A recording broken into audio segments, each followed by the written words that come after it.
transformed into the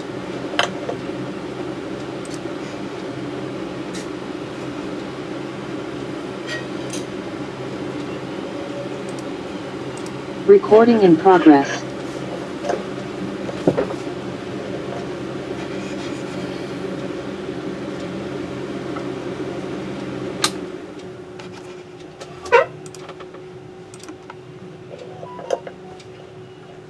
हरे कृष्ण।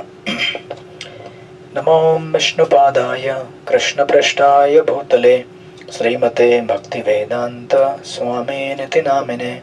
नमस्ते सरस्वती देवे गौरवाणी प्रचारिणे निर्विशेष शून्यवादी पाश्चात्यदेशतारिणे। जय श्री कृष्ण चैतन्य प्रभु नित्यानंद श्री अद्वैत गदाधर श्रीवासादि गौर भक्तवृंद। हरे कृष्णा कृष्ण कृष्णा हरे हरे, हरे राम राम राम हरे हरे।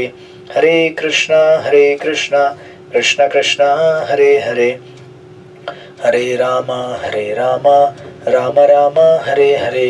हरे कृष्णा कृष्ण कृष्णा हरे हरे, हरे राम राम राम हरे हरे।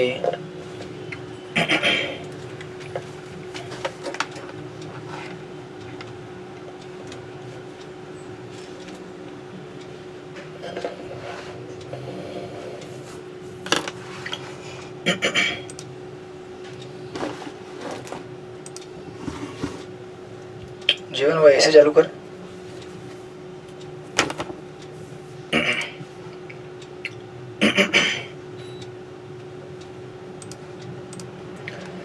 हरे कृष्ण, आप सब लोग का स्वागत है भक्ति वैभव कोर्स में। हम लोग स्टडी कर रहे हैं श्रीमद् भागवत महापुराण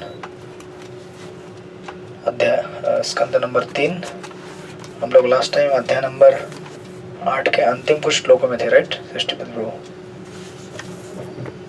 कि हो गया था 8वां अध्याय? नहीं, हरे कृष्णा प्रभु जी, करना था। हम लोग 27 तक कर चुके हैं। 27 पे 27 तक पूरा। ओके, अटके हैं। हरे कृष्णा।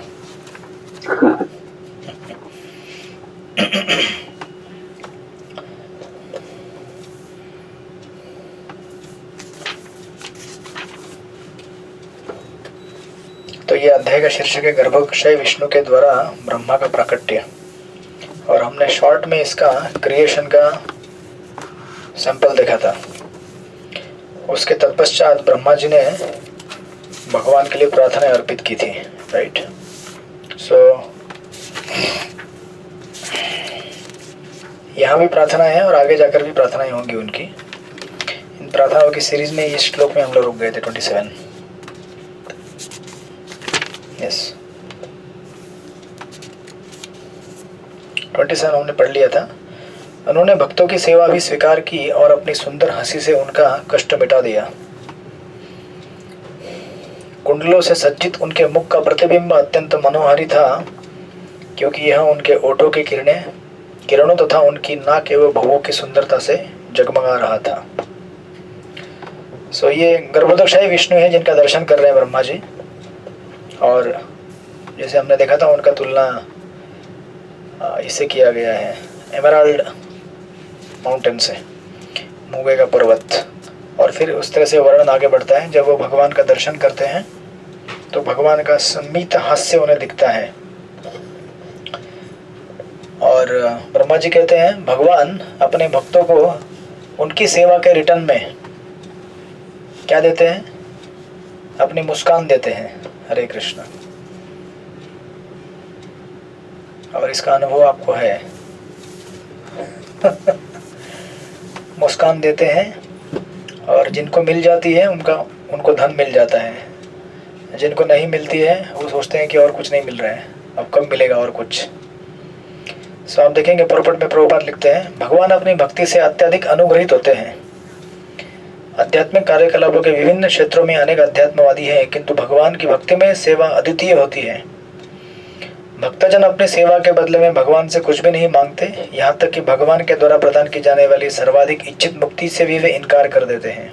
दैट्स हाउ नरोत्तम दास ठाकुर कहते हैं। भुक्ति मुक्ति सिद्धिकामी सकल अशांत कृष्ण भक्त निष्काम अतएव शांत, ये कारण है भगवान के भक्तों का शांत होने का। और कहीं जगह पे अनेक अनेक जगह पे इसका वर्णन है। तीसरी यही कपिल देव के आगे एक प्रसंग में आएगा, जो 5 प्रकार की मुक्तियाँ होती है। सायुज्य मुक्ति छोड़ के अगर भगवान की भक्ति में सेवा अगर प्राप्त ना हो तो भक्त बाकी मुक्तियों को भी त्याग देते हैं, जैसे एक ही लोक में रहना, भगवान के जैसा रूप प्राप्त करना, उनके जैसा ऐश्वर्य प्राप्त करना, राइट। इस तरह भगवान एक प्रकार से भक्तों के ऋणी बन जाते हैं। सो जनरली संसार में ऋणी होना बड़ा दुर्दैव माना जाता है, राइट। अगर किसी का लोन है तो बड़ा टेंशन से जीवन काटता है वो, कब कटेगा करके। आजकल वैसे सब लोग लोन में रहते हैं परंतु जब लोन मिटेगा तो बोलते हैं हाँ अब रिलीफ हो गया। परंतु भगवान ऐसे हैं जो सदा सर्वकाल ऋणी बन के बैठे हुए हैं अपने भक्तों के।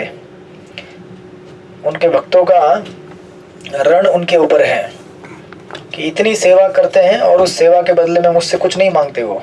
एक्चुअली वास्तविक भगवान की सेवा मिलना यही सबसे बड़ा धन है। जैसे हमने लास्ट टाइम देखा था कुछ श्लोकों में कि वैष्णव सेवा प्राप्त होना यही सिद्धि है। सिद्धि ये नहीं है कि अभी वैष्णव सेवा प्राप्त करने के बाद और कुछ मिलने वाला है मुझे, नहीं, वैष्णव सेवा प्राप्त हुई ना यही सिद्धि है, राइट। भक्तिविनोद ठाकुर का हमने कोटेशन देखा था। सो दैट्स व्हाई भगवान यहाँ पे प्रभुपाद लिखते हैं, बड़ा सुंदर तात्पर्य है।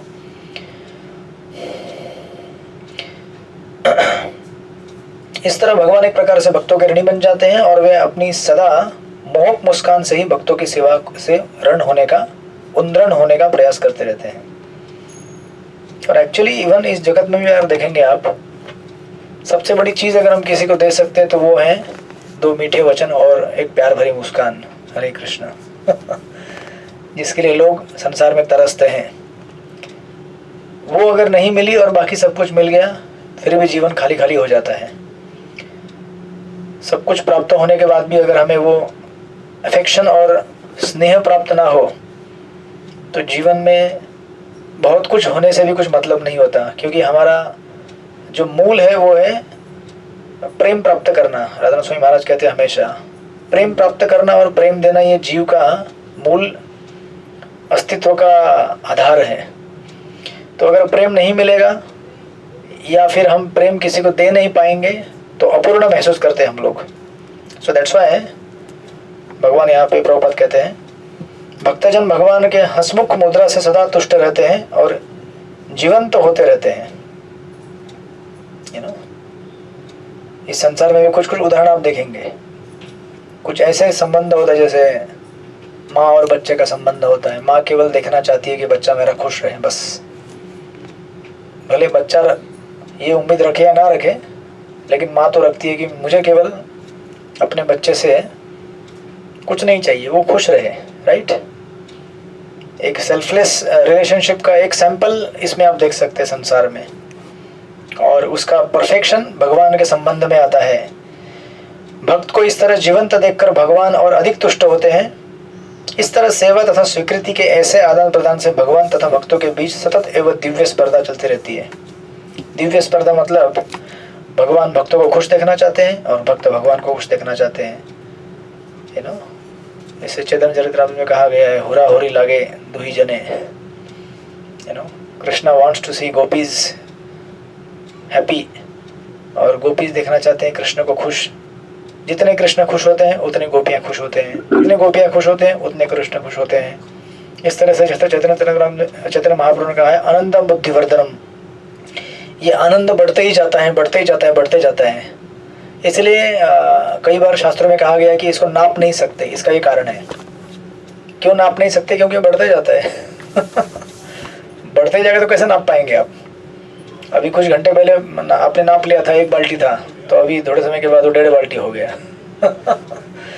थोड़े समय के बाद 2 बाल्टी हो गया। जब तक आप नापने जा रहे हैं तब तक बढ़ते जा रहे हो, जब तक नाप रहे तब तक बढ़ते जा रहे हैं। So this is spiritual life, spiritual ecstasy का ये परिणाम होता है। और ये आगे जाएंगे कपिल देव के प्रसंग में, वहाँ भी एक श्लोक आएगा ये, हासम हरेर अवनत अखिल लोक तीव्र शोकाग्रु सागर विशेषण अत्युत्तारम सम्मोहनाय रचितम निजमाय यस्य भूमंडल मुनिकृते मकर ध्वजस्य। कपिल देव के प्रसंग में आएगा ये श्लोक, बड़ा सुंदर श्लोक है, वो भी वहाँ कहते हैं। तो अभी दो प्रकार के लोग हैं, एक है शुद्ध भक्त और संसार के लोग, दोनों के लिए ये श्लोक एप्लीकेबल होता है। तो वो कहते हैं, वहाँ प्रभुपाद परपट में भी कहेंगे, शोकाग्र सागर। शोकाग्र सागर मतलब हमने आज तक इस संसार में शोक के अश्रु इतने बहाए हैं कि एक पूरा समंदर भर जाएगा, इतने अश्रु बहाए हैं। आप बोलेंगे ये सब क्या है, ऐसे खाली बोलने के लिए कविता है, ऐसा नहीं है।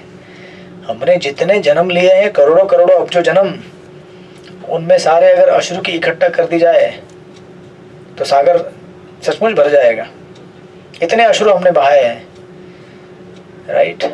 और कलयुग में जिन्होंने जन्म लिया तो उन्होंने ऐसे डबल डबल सागर भर दिए होंगे बाकी युग की तुलना में, जो खास करके कलयुग में बचे हुए हैं, जो मुक्त नहीं हो पाए। तो वो कहते हैं कि ऐसे विश्वनाथ चक्रवर्ती ठाकुर कहते हैं कि ऐसे अश्रुओं का सागर अगर एकत्रित कर दिया जाए, राइट। बेसिकली ये क्या है, this is separation from the Lord, भगवान से विरह भक्तों के लिए, और संसारिक लोगों के लिए संसार के कष्ट, इनडायरेक्टली विरह भगवान से, परंतु इनडायरेक्ट वे में। तो कहते हैं, if you collect all the tears that devotees have shed due to separation from the supreme lord, या फिर भौतिक जगत के लोगों ने दुख के मारे इतने जो आंसू बहाए हैं, इतने सारे जो लाइफ टाइम के अश्रु है, ये सारे अश्रु भगवान की एक मुस्कान से, जी मतलब ये अश्रु का जो सागर है, भगवान के एक मुस्कान से एक झटके में सूख जाता है। हरे कृष्णा। जितनी भी पीड़ा थी, जितना भी कष्ट था, सब कुछ एक सेकंड के अंदर समाप्त। तो मुझे इस प्रसंग का याद है, हम लोग लास्ट 2-3 साल पहले यात्रा लेके गए थे, इधर अयोध्या यात्रा लेके गए थे, अयोध्या और वृंदावन।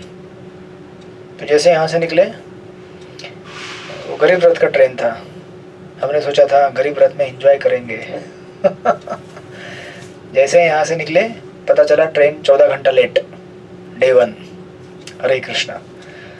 सो भगवान के तरीके अलग होते हैं ना, हमारे तरीके अपने तरीके होते हैं, भगवान के तरीके अलग होते हैं एक्सटेंस देने के।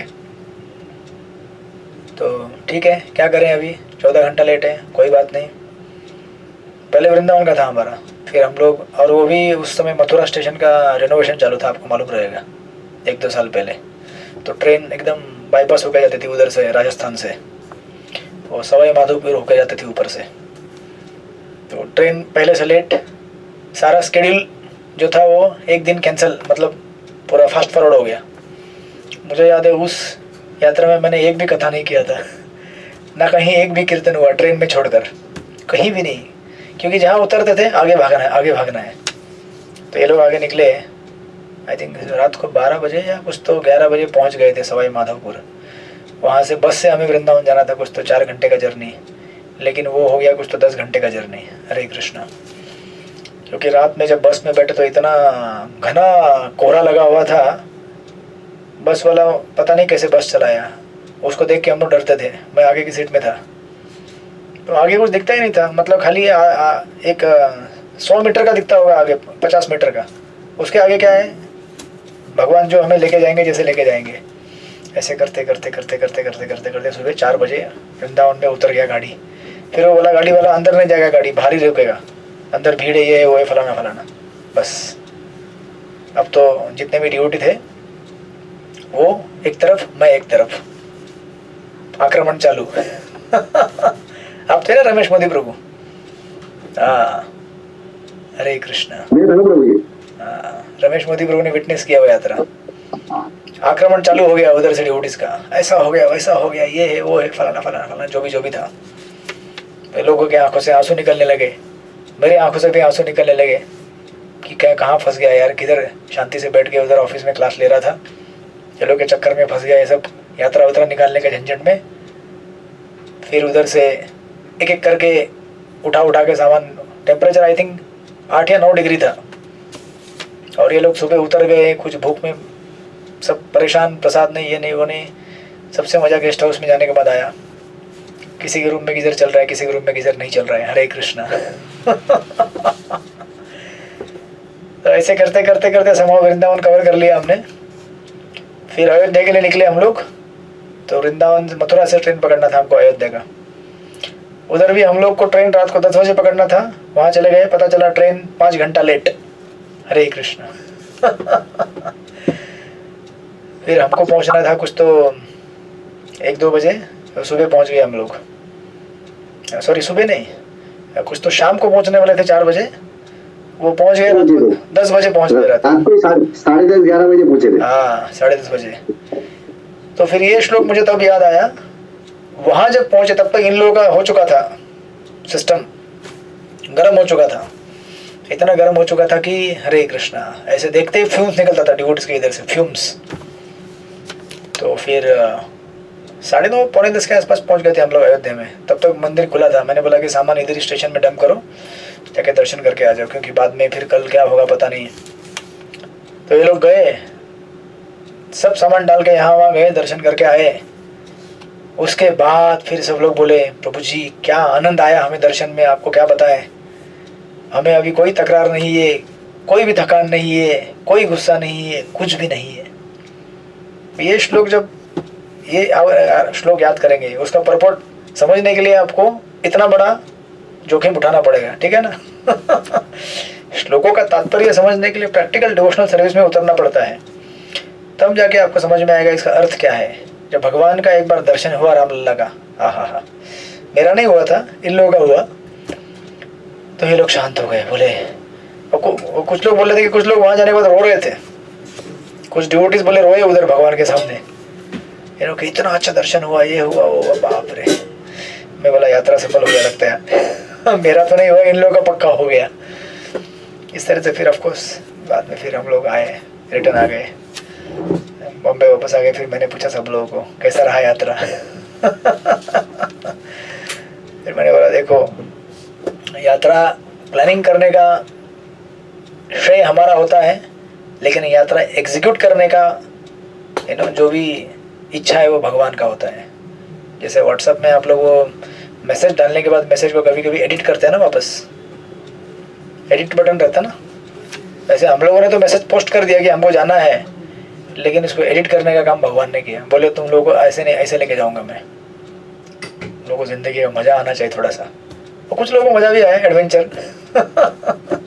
ट्रेन रुक गई तो प्लेटफॉर्म में सोए कुछ लोग, मैं अपना वो मच्छरदानी लगा के सोया था। तो मेरे इधर सब इकट्ठा हो गए थे मच्छरदानी देखने के लिए। मेरा वो ब्रह्मचारी वाला बोले अरे ये क्या है, ये झोपड़ी कहाँ से आ गया प्लेटफॉर्म के ऊपर। So, इस तरह से ये यहाँ पे विश्वनाथ ठाकुर कहते हैं कि जब भगवान का वास्तविक दर्शन और हमें कृपा प्राप्त हो जाता है, तो जितने भी अश्रु हैं, सागर बने हुए इतने संसार के जीवन के सारे, सब एक झटके में मिट जाते हैं। You know it's worth endeavoring for that. So that's the only currency that works in spiritual world is the smile of the Lord that devotees get. तो चक्रवर्ती ठाकुर कहते हैं एक ही करेंसी है जो आध्यात्मिक जगत में चलती है, और वो है भगवान की मुस्कान। उसको देखकर ही भक्त अपना पेमेंट प्राप्त करते हैं, राइट। इसी से पेट भर जाता है, खाने पीने की जरूरत नहीं है। जिस भगवान को देखो और हृदय में तृप्ति हो जाती है। So that's how this is, ये वाला श्लोक का इतना सुंदर तात्पर्य है। भक्तों को इस तरह जीवन देखकर भगवान और अधिक तुष्ट होते हैं। इस तरह सेवा तथा स्वीकृति के ऐसे आदान प्रदान से भगवान तथा भक्तों के बीच सतत एक दिव्य स्पर्धा चलती है। गीता के पहले अध्याय के इसमें भी लिखते हैं प्रभुपाद जी, 1.21 आई थिंक। प्रभुपाद कहते हैं कि भक्त और भगवान में कॉम्पिटिशन चलता है, भक्त सेवा करेगा ज़्यादा या भगवान करेंगे। भगवान सोचते हैं कि मैं ज़्यादा सेवा करूँगा, भक्त कहते हैं नहीं मैं ज़्यादा सेवा करूँगा। इस तरह से अध्यात्मिक जगत का ये वर्णन है, यहाँ पर कैसे होता है कि कोई बोले मेरी सेवा कौन करेगा, वहाँ पर ऐसा नहीं होता है। वहाँ पर होता है कि भगवान सोचते हैं कि मैं सेवा करूँ, भक्त सोचता है मैं सेवा करूँ। और ये है एक्चुअली एक सुखमय आनंदमय एक रिश्ते का एक सैंपल है ये। सोचिए अगर संसार में सब लोग ऐसे होने लगे तो कितना आनंद आएगा। नहीं हम सोचे कि उसकी सेवा कैसे होगी, वो सोचे कि नहीं हमारी सेवा कैसे होगी। तो इसके लिए निस्वार्थ भाव प्रकट करना पड़ेगा। वो होगा हमारा भगवान का भजन करने से। हरे कृष्ण कृष्ण कृष्ण हरे हरे, हरे राम राम राम हरे हरे। सो देन उसके बाद वो डिस्क्राइब करते हैं वर्स नंबर 28 में पढ़िए सृष्टिपति रूप 28 नंबर। हरे कृष्णा प्रभु जी, दंडवत प्रणाम।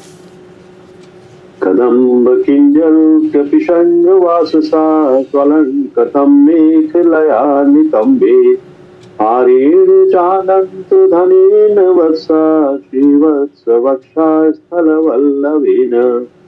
हे विदुर, भगवान की कमर पीले वस्त्र से ढकी, जो कदम्ब फूल के केसरिया धूल जैसा प्रतीत हो रहा था और इसको अतीब सज्जित करधनी घेरे हुए थे। उनकी छाती श्रीवत्स चिन्ह से तथा असीम मूल्य वाले हार से सुशोभित थी। हरे कृष्णा प्रभु जी, दंडवत। हरे कृष्णा। तो यहाँ पे और एक वर्णन दिया है कदम्ब किंजल का, कदम्ब फूल की केसरिया धूल, राइट। यानी कि भगवान ने कदम्ब का हार पहना हुआ है, राइट, और दूसरे भी हार पहने हुए हैं। उनकी छाती श्रीवत्स चिन्ह से तथा असीम मूल्य वाले हार से शोभित थी।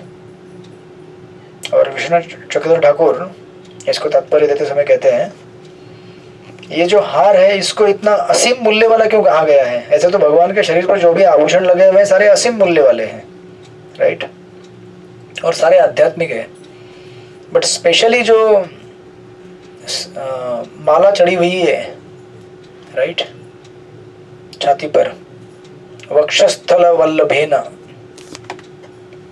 उस या हरेण नितंबे हारेण, ये जो माला है इसको असीम मूल्य वाला इसलिए कहा गया, चक्रवर्ती ठाकुर कहते हैं, surrendered jivas represent the different pearls on the neck of the lord's necklace. भगवान के गले में जो नेकलेस लगा हुआ है, माला लगी हुई है, उसमें जो भी मोती लगे हुए हैं ना, अब समझो कोई माला मोती से बनी होती है या हीरो से बनी होती है, ये जो मोती है या फिर जो हीरे हैं, इसकी कोई भौतिक कीमत नहीं है कि ये इतना बड़ा सोना पहना है भगवान ने या फिर चांदी पहना है, नहीं। इसकी कीमत क्या है? इसकी तुलना की गई है अनेक अनेक सरेंडर्ड भक्तों से। जो एक एक मोती है ना, वो एक एक भक्त है। इसलिए वो कहते हैं, there is no material value to the devotion of those living entities, that's why अनंत हारेना, that necklace is of unlimited value because it's made of devotees, you know. इसीलिए उसकी कीमत ज़्यादा है, क्योंकि उसमें क्या है, भक्तों का, उसे क्या कहते हैं आप, उस मोती में भक्तों का एक डिवोशन रिप्रेजेंट किया गया है। तो सोचिए ना, भगवान के लिए कोई भी वस्तु इतनी मूल्यवान नहीं है जितने भक्तों की भक्ति। और अगर आप देखेंगे कई प्रसंगों में, भागवत के 9वें स्कंद में भी वो बोलते हैं, दुर्वास मुनि के और उनके प्रसंग में अम्बरीश महाराज के, कि भक्त मेरे हृदय में रहते हैं और मैं उनके हृदय में रहता हूँ, मुझे भक्तों के अलावा और कुछ मालूम ही नहीं होता है। इतनी भक्तों की वैल्यू है, राइट। दैट्स व्हाई इसको कहा गया है अनंत मूल्य वाला, असीम मूल्य वाला। That is the understanding given by Chakravarti Thakur. फिर आगे कहते हैं 29 नंबर में पढ़िए, श्रृंगारवती माता जी पढ़िए, श्लोक नंबर 29। हरे कृष्णा प्रभु जी, दंडवत प्रणाम। परार्थय केयूर्मणि प्रवेक पर्यस्तदोर्दंड सहस्र शाखम अव्यक्त मूलम भुवन अग्रिप इंद्रम अहि इंद्र भोगे अधिवित वल्शम। जिस तरह चंदन वृक्ष सुगंधित फूलों तथा शाखाओं से सुशोभित रहता है, उसी तरह भगवान का शरीर मूल्यवान मणियों तथा मोतियों से अलंकृत था। वे आत्मस्थित अव्यक्त मूल वृक्ष और विश्व के अन्य सभी के स्वामी थे। जिस तरह चंदन वृक्ष अनेक सर्पों से आच्छादित रहता है, उसी तरह भगवान का शरीर भी अनंत के फनों से ढका था। हरे कृष्णा प्रभु जी, दंडवत प्रणाम। हरे कृष्ण। तो यहाँ पे एक सुंदर और तुलना की गई है। ब्रह्मा जी तो आदि कवि है ना भगवान के बाद, तो उसको एकदम पोएटिकली अरेंज कर रहे हैं यहाँ पे। सबसे पहली चीज यहाँ पे दी गई है अव्यक्त मूलम। अव्यक्त, पहली तो बात है यहाँ पे चंदन के वृक्ष तुलना की गई है, चंदन का वृक्ष, राइट। इस प्रकार अनेक अनेक वृक्षों में चंदन के वृक्ष को सारे वृक्षों का राजा माना जाता है, राइट। क्यों? क्योंकि चंदन का वृक्ष उसके सुगंधता के लिए और उसके लिए काफ़ी फेमस है। चंदन के वृक्ष की क्वालिटी की वजह से वो वृक्षों में उनका राजा है, उसी प्रकार भगवान की तुलना की गई है।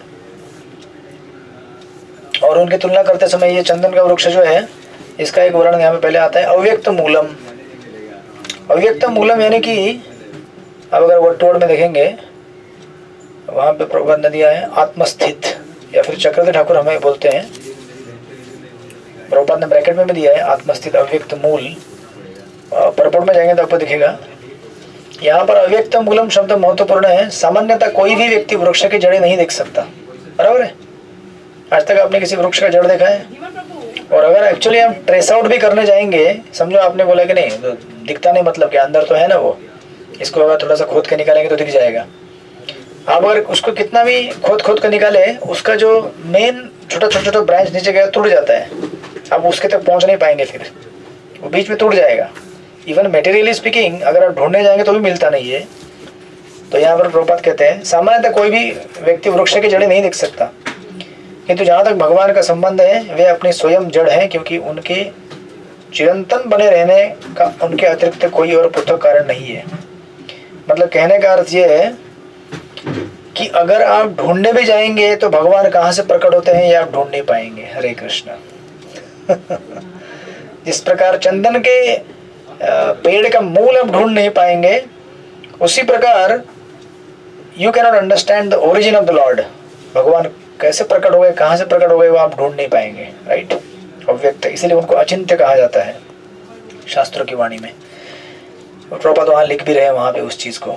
वेदों में कहा गया है कि भगवान सो आश्रय हैं, राइट। ऑफ कोर्स वो नीचे शब्द आएगा, फिर भी वे अपने निजी आश्रय हैं और उनका कोई अन्य आश्रय नहीं है, राइट।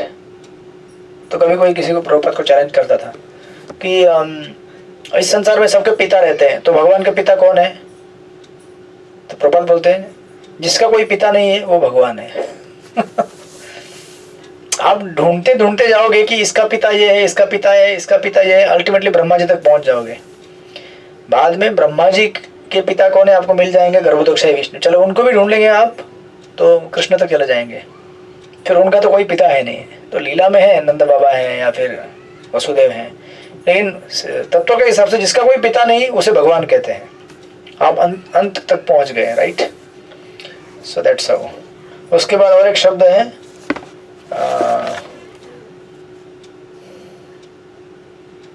भोगाणी इंद्रम, भोगाणी इंद्रम, राइट। जिस तरह से सैंडलवुड ट्री, चंदन ट्री सारे वृक्ष का ये रहता है, उसी प्रकार भगवान इस जगत के क्या है, जस्ट लाइक इंद्र इस जगत के मालिक है, उसी प्रकार भगवान सबके मालिक है। दैट इज भोगाणी इंद्रम। फिर नीचे एक शब्द है महेंद्र भोगेर, राइट। महेंद्र भोगेर यानी कि जस्ट लाइक चक्रवर्तीपाद कहते हैं, just like sandalwood tree is surrounded by many many snakes, अनेक सर्पों से घिरा हुआ रहता है चंदन का वृक्ष, उसी प्रकार भगवान का जो शोल्डर है वो क्या हुआ है, अनंत शेष के अनेक अनेक फणों से आच्छादित हो गया है, घिरा हुआ है, राइट। सो अगर आप देखेंगे तो तुलना कैसे की गई है, सैंडलवुड चंदन के वृक्ष की तुलना भगवान से की गई है। चंदन के वृक्ष के जो ब्रांचेस हैं, मतलब टहनियाँ हैं, उनकी तुलना भगवान के हाथों से की गई है। और जो मूल है चंदन ट्री का जड़, उसकी तुलना भगवान के ओरिजिन से की गई, मतलब भगवान का कोई ओरिजिन अव्यक्त है। और जितने भी सर्प चंदन वृक्ष के ऊपर लगे हुए हैं उनकी तुलना अनंत शेष के फणों से की गई है, राइट। और चक्रवर्ती ठाकुर कहते हैं because his fame perfumes the whole world the lord is compare to sandalwood tree. You know, जैसे चंदन के सुगंध फैलता है, यू नो, अगर आप चंदन को घिसेंगे और उसका या कुछ भी यूज करेंगे उसका सुगंध फैलता है, उसी प्रकार संपूर्ण ब्रह्मांड पूर्ण सृष्टि भगवान के यश से यू नो पूरी फैली हुई है। भगवान का यश हर जगह फैला हुआ है।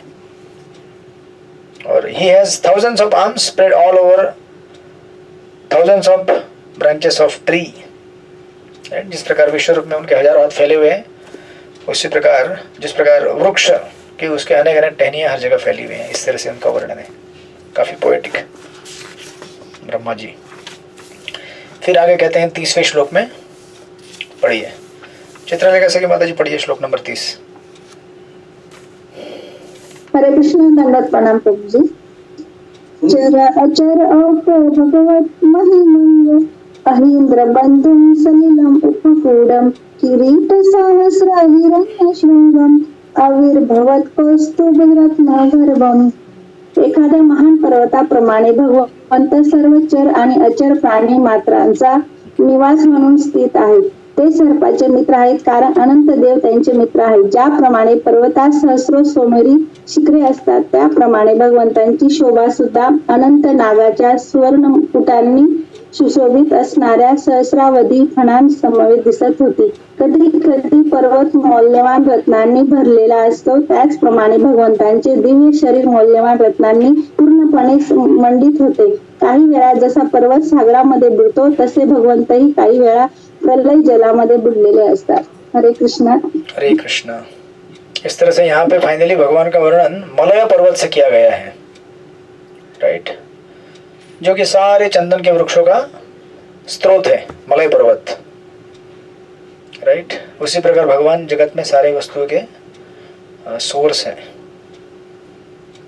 और ये कहते हैं, जस्ट चटोल ठाकुर कहते हैं, जस्ट एज मलया माउंटेन शेल्टर स्नेक्स, राइट। जिस प्रकार मलय पर्वत क्या करता है, सर्पों को आश्रय देता है। बहुत सारे सर्प मलय पर्वत में रहते हैं। ही वॉज शेल्टरिंग अनंता। कैसे होता है कि ऐसा लगता है कि जैसे अभी भगवान अनंत शेष के इसके ऊपर सोए हुए हैं ना, तो लगता है कि अनंत शेष भगवान को सुला रहे हैं, नहीं, मतलब अनंत शेष को आश्रय कौन दे रहा है, ऐसा लगता है भगवान दे रहे हैं, सॉरी अनंत शेष दे रहे हैं, क्योंकि जिस पे सोएंगे वो आश्रय देगा ना। अभी आप समझो बेड पे सोए हैं, तो आपको आश्रय कौन दे रहा है, बेड को दे रहा है। ये हमारे लिए सत्य है, लेकिन जब भगवान अनंत शेष के बेड पे सोएंगे, ये असत्य है। आई मीन टू से कि अनंत शेष का बिस्तर भगवान को आश्रय नहीं दे रहे हैं, बल्कि भगवान अनंत शेष को आश्रय दे रहे हैं, उल्टा होता है। जिस प्रकार मलय पर्वत सर्पों को आश्रय देता है, ऐसा नहीं कि सर्प मलय पर्वत को आश्रय दे रहे हैं, उसकी तुलना ऐसे की गई यहाँ पे। तो कहने का सिंपल तात्पर्य ये है कि हमें ऐसा लगेगा कि हम लोग संसार में बहुत कुछ चीज़ों को आश्रय दे रहे हैं या कर रहे हैं, बट हमें देखना पड़ेगा कि भगवान हमें आश्रय दिए हैं, तभी हम उनको आश्रय दे पा रहे हैं, राइट। किसी चीज़ को या किसी व्यक्ति को, किसी जगह को हम लोग मेंटेन कर रहे हैं, किसी का पालन पोषण कर रहे हैं, क्योंकि भगवान ने हमें वो कैपेसिटी दी है, इसलिए हम उनका पालन पोषण कर पा रहे हैं। तो आपने ये भागवत के 13वें अध्याय में प्रथम स्कंद में देखा था, युधिष्ठिर महाराज जब धृतराष्ट्र के संन्यास लेने के बाद दुखी हो जाते हैं, बोलते अरे धृतराष्ट्र किधर चले गए, किधर चले गए। तो उस समय वहाँ नारद मुनि आते, बोलते राजन ज़्यादा टेंशन मत लो, उनको जहाँ जाना था ना वो चले गए, अभी आप अपनी चिंता करो। राइट, आप देखो अपना अभी क्या होने वाला है, आप अपना भजन करो, उनको जाना था चले गए, right. Do not think that you are the controller. आप ये मत सोचो कि आप उनको आश्रय दे रहे थे, ये मत सोचो कि आप उनका काम चला रहे थे, जबकि भगवान आपको मदद किए थे तभी आप उनका काम चला रहे थे या उनको आश्रय दे रहे थे। तो संसार में हम लोग जो भी जिस भी अवस्था में हैं, हम लोग कोई भी कार्य बिना भगवान के सहायता के नहीं कर पाते। इसलिए कभी भूलना नहीं चाहिए कि बिना भगवान के आश्रय के हम कुछ भी नहीं कर सकते। तो अपेरेंटली लगेगा कि शेषनाग उनको आश्रय दे रहे हैं, परंतु ऐसा नहीं है। शेषनाग को भी उन्होंने आश्रय दिया है, यू नो। भगवान चाहे तो हवा में ही सो सकते, नहीं, तैरते तैरते ऐसे हवा में सो सकते हो। अभी इतने सारे प्लैनेट्स भारी भरकम हवा में तैर रहे कि नहीं तैर रहे? जब भगवान को तैरा सकते हैं हवा में, तो भगवान खुद तैर नहीं सकते क्या? लेकिन फिर भी भगवान अपना लीला का विस्तार करने के लिए शेषनाग को बोलते चलो भाई तुम बिस्तर लगा दो, मैं सोता हूँ उसके ऊपर। जैसे घर में आपके अर्च विग्रह होता है, वो बोलते हैं आज खाने में कुछ है कि नहीं, आज हमको मिलने वाला है कि नहीं। बोलते कोई खिलाने नहीं आ रहा है हमको। बोले आप भगवान है, खुद खा लो ना। बोले नहीं, मैं तो अपने भक्तों के ऊपर निर्भर हूँ, वो जब खिलाएंगे तो खाऊंगा। तो भक्तों को लगता है कि सचमुच मैं खिलाता तो भगवान खाते हैं, वो तो है, लेकिन भगवान आपके हाथ को चलाते तभी आपका हाथ उनके मुंह तक जाता है, खिलाते हैं आप उनको।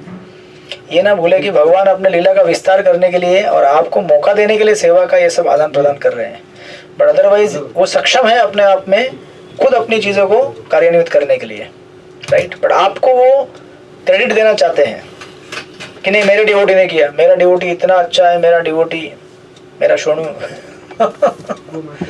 ना, मेरी चिंकी पिंकी जो भी रहेगी, देखो इस तरह से मंगला आरती करती है, वो कैसे मंगला आरती करता है, सुबह सुबह उठ के मुझे खिलाता है, पिलाता है, मुझे नहलाता है, मेरा डिवोटी को गदगद हो जाता है। देखो मैं कितनी सेवा कर रहा हूँ, सेवा कर रहे हो, आनंद है, लेकिन ये भूलो नहीं कि भगवान आपको क्षमता दिए हैं तभी कर रहे हो, राइट। और जिस दिन गर्व हो जाएगा तो भगवान वो क्षमता निकाल लेंगे। फिर ये मत बोलना कि भगवान अभी प्रेम नहीं कर रहे हैं, तभी भी प्रेम कर रहे हैं, तभी भी आपको और प्रेम देना चाहते हैं ताकि आप सही रास्ते में वापस आ जाओ, इसलिए करेक्टिव मेजर ले रहे हैं, राइट। सो दैट्स हाउ ये यहाँ पे इस तरह से वर्णन किया गया। देन आगे 30 नंबर में, सॉरी 31, लास्ट के 3 श्लोक है, 31 नंबर पढ़िए। चित्रलेखा, और यहाँ पे और एक चित्रलेखा माता जी है चित्रलेखा माता जी पढ़िए आप, ये हमारे पुराने भक्ति शास्त्री कोर्स की माता जी है, मराठी भक्ति शास्त्री कोर्स। उनका माइक फ्रीज हो गया है भक्ति भाव के प्रेम से खुल ही नहीं रहा है, ठीक है कोई बात नहीं, चलेगा, चलेल माता जी का हरकत नहीं, चल राइट। कौन पढ़ेगा? कनाई प्रिया माता जी अदृश्य रूप में रहती हो, किधर गई हो? फिर सृष्टिपति पर दृष्टिपात करेंगे तो आवाज आएगा उधर से, है कि नहीं? आज किधर है? अरे गायब वो थी लेकिन अभी बाहर चली गई। अच्छा, मंदिर चली गई। अच्छा, हरे कृष्ण, दंडवत प्रणाम। हाँ यस, वाचा माता जी श्लोक नंबर 31। हाँ प्रभु जी, मुझे श्लोका ही नहीं मिल रहा है, कौन सा चालू है? अच्छा, 8वें अध्याय का, तीसरे स्कंद का 8वें अध्याय का 31वां श्लोक, ठीक है। आप तब तक ढूंढिए, आगे वाला पढ़िएगा, तब तक मैं बाकी लोगों को पढ़ने के लिए कहता हूँ। बरसाना किशोर बताइए, आप पढ़िए 31 नंबर। अध्याय का 30वां श्लोक। ओके ओके, मैं बाद में पढ़ती हूँ प्रभु जी। हरे कृष्णा, दंडवत प्रणाम। निवीतम आम्नाय मधुव्रत श्रिया स्वकीर्तिमय्या वनमालया हरिम इंदुवायु अग्नि आगमम त्रिधामभि परिक्रमत्ता धनिके दुरासदम। अशा प्रकारे पर्वतासम भगवंतांना पाहून ब्रह्मदेवांनी निष्कर्ष काढला की ते स्वतः परमपुरुष श्री हरी आहेत. ब्रह्मदेवांनी पाहिले की त्यांच्या वक्षस्थळावरील पुष्पमाळांनी वैदिक ज्ञान संपन्न अशा मधुर गीतांनी त्यांचे महिमागान केले आणि अशा त्या वनमाळा अतिशय सुंदर दिसत होत्या. युद्ध करण्यासाठी ते सुदर्शन चक्राने रक्षित होते आणि सूर्य, चंद्र, वायू, अग्नि इत्यादींसाठी देखील ते अगम्य होते. हरे कृष्ण. हरे कृष्ण। तो इस प्रकार फाइनली कंक्लूड करते हुए कहते हैं, that's how Lord is endowed with, Chakravartipad कहते हैं, Lord is endowed with garland of his own glory अजित कीर्तिमाला। भगवान अपने ही कीर्ति से, मतलब कीर्ति का माला पहना हुए थे, राइट। और इंटरेस्टिंग चक्रवर्ती ठाकुर परपोर्ट देते हैं, कहते हैं कि ये जो माला है, आपने देखा हो ना कभी भी भगवान के गले में जो माला रहता है एवर फ्रेश रहता है स्पिरिचुअल वर्ल्ड में, राइट। इस माला का एवर फ्रेश रहने का कारण क्या है? सदा सर्वदा फ्रेश, फ्रेग्रेंट। चक्रवर्ती ठाकुर कहते हैं, even this one mala needs assistant of devotees to stay fresh. कहते हैं भक्तों का सहायता लगता है इस माला को फ्रेश रखने के लिए। कैसे? It has to be strung by the thread of taste, or else you say the same thing to ordinary person who has no taste, right? तो अभी हम देखिए ना, भगवान की जो कीर्ति है, भगवान का जो गुणगान है, हम कितनी बार भी सुनेंगे तो भी फ्रेश लगता है, कितनी बार भी सुनेंगे तो भी उत्साह आता है, कितनी बार हम उसका चर्चा करेंगे, भगवान कितने करुणामय, कितने कृपामय, कितने सुंदर हैं। ऐसा किस लिए? क्योंकि भक्त के पास जो टेस्ट है, जो रुचि उसे प्राप्त हुई है भगवान का गुणगान करने की, ये उसकी वजह से एवर फ्रेश रहता है भगवान की कीर्ति का माला। अदरवाइज आप देखिए संसार में अगर आप एक किसी चीज़ को रिपीट करते हैं तो बोर हो जाते हैं दूसरे दिन, यू नो। कितना भी फेमस गाना क्यों ना हो, कितनी बार सुनेंगे आप उसको? 1 बार, 2 बार, 3 बार, 10 बार, चलो 100 बार, बहुत ज़्यादा बोल दिया, 100 बार नहीं सुनता कोई 3 4 5 बार सुन लिया, हो गया बस, उसका सैचुरेशन पॉइंट आ जाता है। परंतु भगवान की कीर्ति, भगवान का यशोगान इतना इंटॉक्सिकेटिंग है कि उसको कितनी बार भी हम डिस्क्राइब करें, कितनी बार भी सुने, और हर समय नया नया नया उसका अर्थ बाहर निकलते रहता है, because of its spiritual nature. इसलिए नवनवम जैसे कृष्ण जो होते हैं, है ना, उनका जो कथा है भागवत में कहा जाता है कि जितना आप बार पढ़ेंगे उतना उसमें से नवापन आपको लगेगा, कभी लगता नहीं पुराना हो गया करके। वही महामंत्र हम लोग कितने समय से जपते आ रहे हैं, नहीं 10 20 30 40 50 60 साल हो गए। इस्कॉन के बिगिनिंग से महामंत्र दिया गया है, महाप्रभु ने 500 साल पहले आके महामंत्र दिया। कोई बोला क्या ऐसे आपको आज तक कि ये मंत्र कुछ गड़बड़ लग रहा है, दूसरा कुछ मिलेगा क्या? वही मंत्र जपते आ रहे हैं, वही मंत्र में कीर्तन करते हैं, वही मंत्र में हम माला जपते हैं, एवर फ्रेश लगता है, राइट? वाई? इसको कहा जाता है it has to be strung by the thread of taste. भक्तों का जो स्वाद है भक्ति भाव का, उससे उसको थ्रेड किया गया। वो माला बुनते हैं ना, माला फूल की पंखुड़ियों को सुई में डाल के ऐसे गूंथा गया है। हाँ जी, हाँ गुंथा गया है उसमें इसको। हाँ, ये तो ये गुंथना मतलब क्या? भक्त अपने स्वाद से गुंथा है उसको, भगवान की लीला और कीर्तन को, राइट? और चक्रधर ठाकुर इसको आगे और ऐड करते हैं, then it has to be preserved in the cascade of mind and ear which is the condensed affection। हरे कृष्ण। बस चक्रधर ठाकुर बहुत पोएटिक है वो है ना, ब्रह्मा जी को टक्कर दे रहे हैं यहाँ पे। ब्रह्मा जी एक तरफ से देते हैं, दोनों शुद्ध भक्त हैं, तो कहते हैं उसको फिर ऐसी जो माला होती है उसको कहाँ प्रिजर्व करना चाहिए? हमारे मन और कानों के अंदर, जहाँ पे भगवान के प्रति जो हमारा अफेक्शन है वह कंडेंस्ड रूप में स्टोर किया गया है, राइट? मन के अंदर। Then that one mala remains fresh, और एल्स वी मे थिंक, अगर इस तरह से उसको प्रिजर्व नहीं किया गया तो वही लीला हमें क्या लगेगा? बोर लगेगा। अदरवाइज आप देखिए ना, चैतन्य महाप्रभु और गदाधर पंडित तोता गोपीनाथ मंदिर में जगन्नाथपुरी में वही कथा है। किसकी कथा है? प्रहलाद और ध्रुव महाराज की कथा है। 100 बार पढ़ते थे, 100 बार, और उनके आंखों से निकलने वाले अश्रु पूरे भागवतम को शाही पोष के खत्म कर दिया था हमारा भागवतम ऐसा होगा तो भागवतम पढ़ते ही आंखों से अश्रु और पूरी इंक पोंछी गई। फिर मेरे को फोन आएगा, प्रभु जी हमारा भागवतम तो इरेज हो गया। बोले कैसे? अश्रु धारा इतनी बहती है, और एक भागवतम भेज दीजिए ना। Hare Krishna right, but this is how Bhagavatam को ऐसे सुनना चाहिए और पढ़ना चाहिए। लेकिन ये कब होगा संभव? जब हम अपने आचार्यों से वो इंथुजियाज्म और वो भगवान के भक्ति का टेस्ट इनहेरिट करेंगे, उसे प्राप्त करेंगे, यू नो, चैरिटी में उनसे प्राप्त करेंगे, उनके प्रति समर्पण करके, उनके प्रति सेवा करके, सेवा भाव प्रकट करके, वो हमें चैरिटी में मिलेगा। हमारे पास नहीं है, ना ही हम इसे एक्वायर कर सकते हैं, ये केवल हमें दान में मिल सकता है, राइट? इस तरह से लाइक दैट। एंड देन वो कंक्लूड करते हैं फिर फाइनली 32 नंबर में और 33 नंबर में। 32 नंबर पढ़ेंगे आप, चित्रलेखा माता जी मुंबई वाले? हाँ पढ़िए, 32nd वर्स। हरे कृष्णा प्रभु जी, दंडवत प्रणाम। मुझे अभी भी नहीं मिल रहा है, मैं भागवतम में खो गई हूँ। मगर मुझे बंद खोल के आई 18वां, उसमें तो है ही नहीं 30वां श्लोक, मराठी का है मेरे पास। अच्छा 18 नहीं, 8 तीसरे अध्याय का 8वां अध्याय। चलो कोई बात नहीं, लास्ट वाला आप पढ़ लेना, तब तक ये किसी को और को पढ़ाते हैं। ओके, कौन आया यहाँ पे? सचिकेश्वरी माता जी पढ़ेंगे। चलिए गर्जना कीजिए। हरे कृष्णा। अच्छा मध्ये हरे कृष्णा, धनु प्रणाम। हाँ तरी एव तत् नाभि सरोजम आत्मानम अंभ श्वसनम वियत च ददर्श देव जगत विधाता न अत परम लोक विसर्ग दृष्टि। जब ब्रह्मांड के भाग्य विधाता ब्रह्मा ने भगवान को इस प्रकार देखा तो उसी समय उन्होंने सृष्टि पर नजर दौड़ाई। ब्रह्मा ने विष्णु की नाभि में झील, नाभि सरोवर तथा कमल देखा और उसी के साथ प्रलयकारी जल, सुखाने वाली वायु तथा आकाश को भी देखा। सब कुछ उन्हें दृष्टिगोचर हो गया। यस, हरे कृष्णा, प्रभु जी का प्रणाम।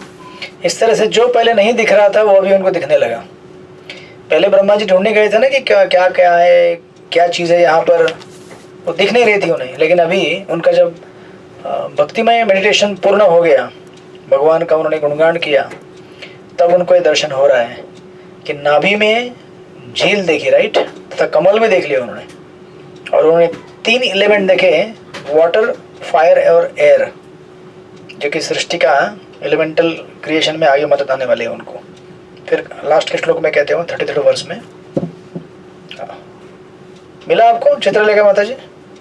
हाँ, अभी मिल गया। जिस तरह से ब्रह्मा जी को नहीं मिल रहा था, फिर उनका मेडिटेशन पूरा हो गया, मिल गया। आपको भी मिल गया फाइनली। ओके, पढ़िए 33 वर्ष लास्ट। सकर्म बीजम रजसा उपरक्त प्रजा तिसृक्षन् यत् एव दृष्टा अतप्त विसर्ग अभिमुखतम इंद्रियम अव्यक्त वर्मनी अभिवेशिता आत्मा। अशा रीतीने रजोगुणाने भारीच होऊन ब्रह्मदेव निर्मिती करण्यासाठी उन्मुख झाले आणि भगवंतांनी निर्देशित केलेल्या सृष्टीच्या 5 कारणांना पाहिल्यानंतर त्यांनी सृजनशील मनोवृत्तीच्या मार्गावर आदरयुक्त प्रार्थना करण्यास प्रारंभ केला। यस, इस तरह से वो कह रहे हैं फाइनली कन्वर्ट करते हुए,